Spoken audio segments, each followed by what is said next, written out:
O mundo como vontade e representação. Então, vemos que o mundo é uma vastidão imensa, é uma imensidão imensa, ao qual possui diversos padrões, ao qual possui diversas normas.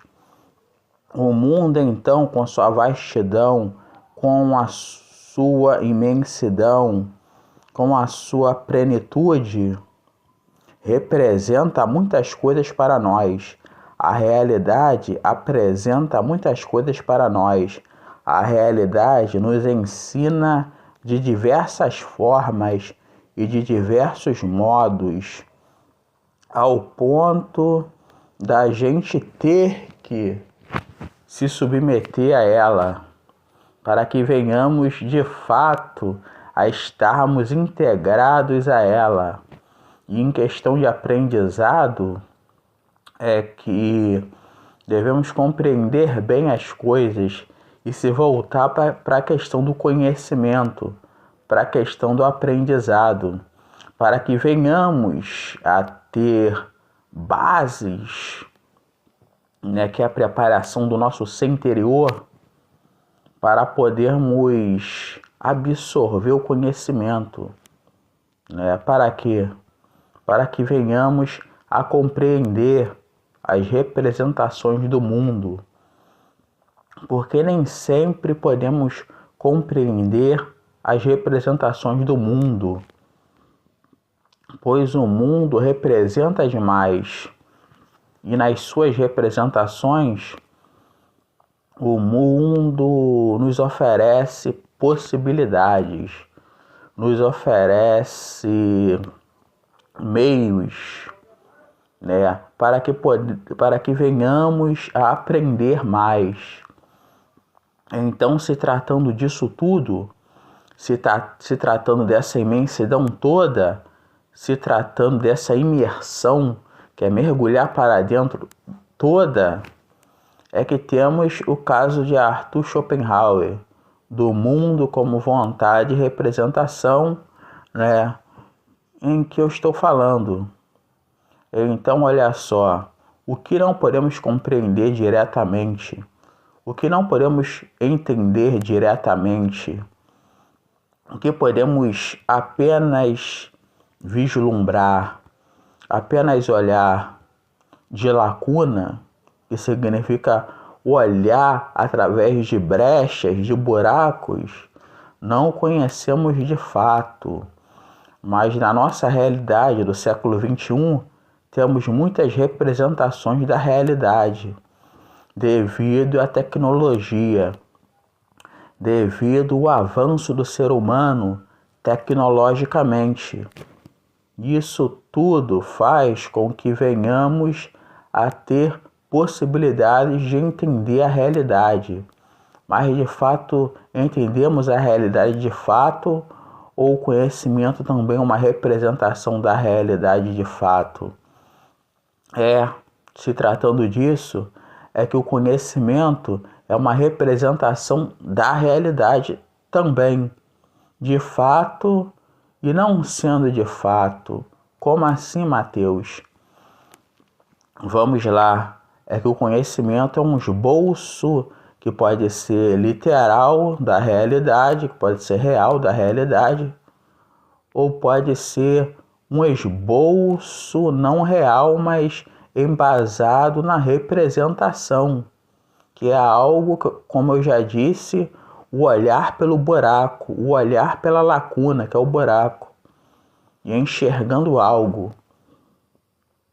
Então vamos tomar o exemplo para representar mais das estrelas, da constelação, do Sol, de Marte, de Mercúrio, etc. O nosso conhecimento desses elementos, sem citar a Lua, porque teoricamente ou praticamente, para quem acredita, o homem foi na Lua, trouxe até mesmo, de certa forma, amostras de lá, Isso para quem acredita, e para quem não acredita não importa muito. Então vou usar outros exemplos do Sol, de outros planetas, etc.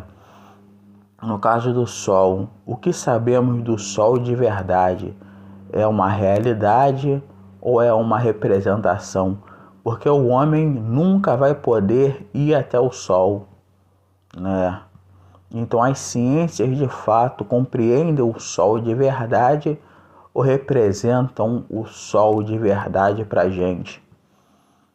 Se tratando dos astronautas, né? Para quem acredita e para quem não acredita que foram à Lua, de certa forma se aproximaram mais e mais do Sol, né?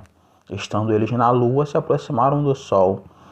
Então, de verdade, o que sabemos do Sol, eu posso afirmar que é uma verdade e uma representação, porque todo o nosso conhecimento do Sol, o homem não foi até o Sol para poder analisar corretamente o Sol e nem pode ir até o Sol para poder analisar.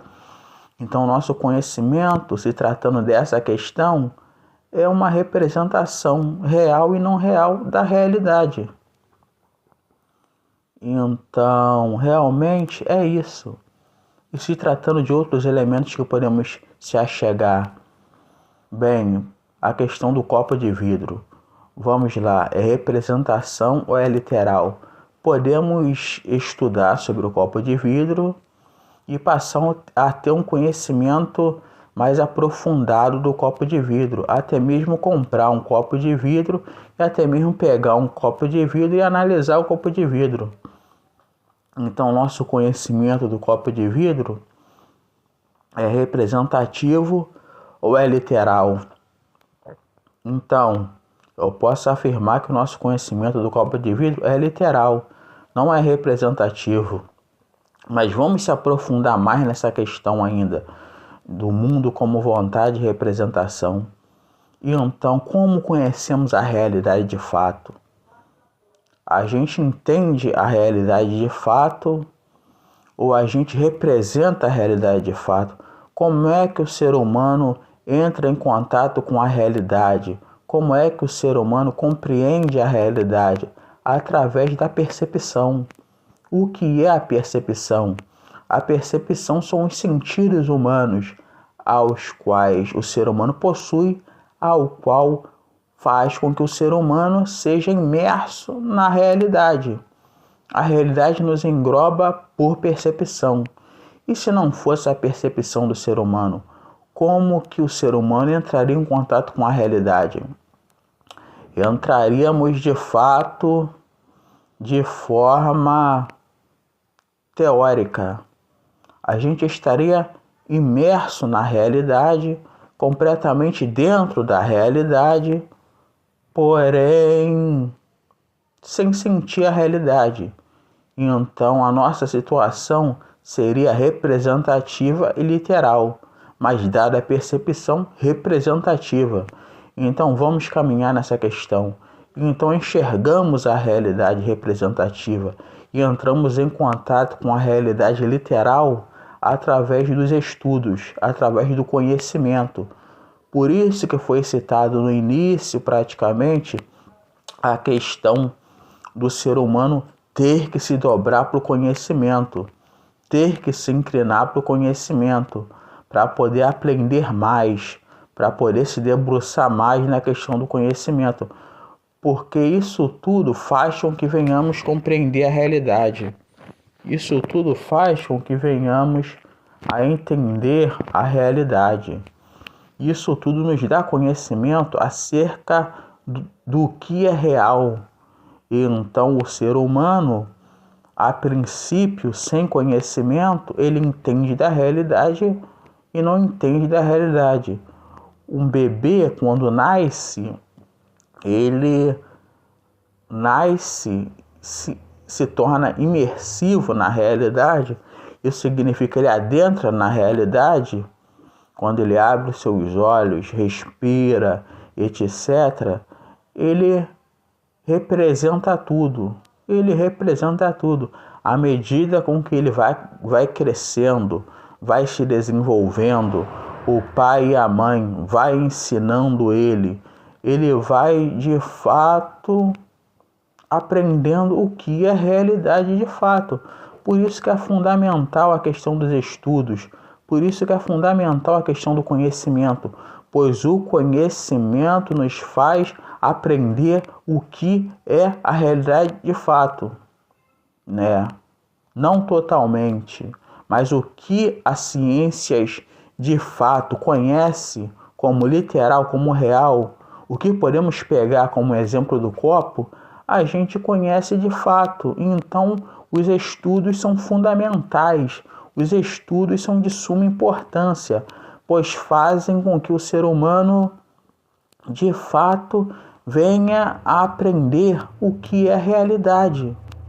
Então, como entra a questão da representação? Para as coisas que não conhecemos. Então, qual a função do ser humano nesse cosmos de existência terrena? É aprender. A função do ser humano é aprender e é ensinar. Aprender e ensinar, aprender e ensinar, aprender, experienciar, ter experiências com o aprendizado e ensinar. Essa é a função total de todo ser humano. E então, o ser humano tem que aprender e tem que transmitir o conhecimento. E na questão do cristianismo, que é central, que é de maior importância, aprender e ensinar. Ide por todo o mundo e pregai o evangelho a toda a criatura. Ide por todo o mundo e pregai o evangelho a toda a criatura. E então, isso requer com que venhamos a ter que aprender e a ensinar. Aprender e a ensinar. Aprender e a ensinar. Isso faz com que venhamos a ter um compromisso com o aprendizado. O aprendizado é fundamental e de suma importância, pois ele faz com que saímos, de certa forma, da representação, que é um estado mental de contemplação de si e da realidade, sem que venhamos a estar, de fato, em contato literal com a realidade. E então é um estado de contemplação. O que é contemplação? É reflexão, é pensamento. Aquilo que não conhecemos de fato, tendemos a representar. Vou pegar outro exemplo. Vamos pegar o exemplo empresarial, por exemplo, de Karl Marx no quesito socialismo e comunismo. A questão representada por ele, que podemos entender assim, eu vou colocar dessa forma, dos monopólios de opressão aos operários. Então podemos compreender que sem a questão do conhecimento, vamos olhar essa questão, né, hoje no século XXI, olhar para trás e enxergar essa questão sem conhecimento. Então muitas das vezes vamos olhar a questão da opressão e não vamos de fato entender a opressão de verdade. Podemos entender minimamente, mas vamos representar demais, vamos racionalizar demais, porque devemos entrar na questão com conhecimento, para que venhamos entender o fato do patrão explorar o trabalhador e de fato ter que haver uma revolução, né? Uma revolução operariada, uma revolução do operariado. Para quê? Para que haja ordem. Nesse sentido que eu coloco a questão de Karl Marx. Certo? E então podemos compreender que o homem sem conhecimento é um problema sério, porque dá asas à ilusão, do engano, para poder achar que conhece de fato alguma coisa, quando na realidade pode conhecer ou não, representa demais e sem estudos, sem integralidade com a realidade. De fato, Essa é a minha interpretação do mundo como vontade e representação que eu deixo para vocês. E digo, minha vida é para a exaltação máxima da Trindade. Amém.